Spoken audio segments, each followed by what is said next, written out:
I'm mixing here is our flour, sugar, raisins, salt. All the dry ingredients, as you can see, are here. Okay, and then you set aside. And this is our proven yeast. As you can see, the yeast is well proven.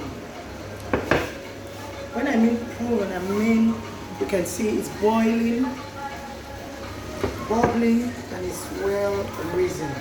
I've activated this in the last 5 minutes.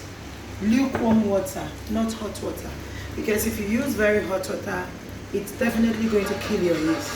So I used lukewarm water, lukewarm such that your fingers can tolerate. That's exactly what I used here. And a pinch of sugar to make the yeast very active. So now I'm going to undo this.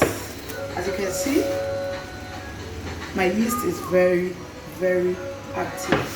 Now, in baking or in bread making, the rule is dry to dry, wet to wet.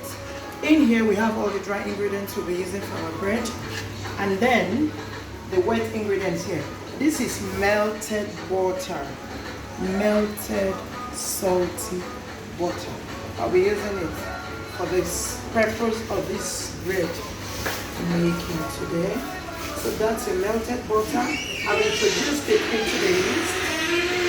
Introduced our melted butter into the yeast. So now I'm going to be adding a little of my milk zest. This is milk zest flavor. So I'm going to be using a little of the zest for the purpose of this bread. Okay? So this is a tablespoon.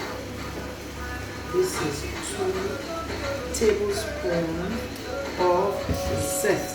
You don't want to ruin your bread with too much flavor, I'm sure. So I think for the benefit of this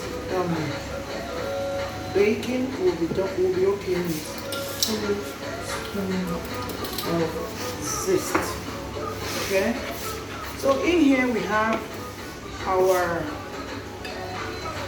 yeast, proven yeast, melted butter, zest, and I'm going to be adding 3 large eggs.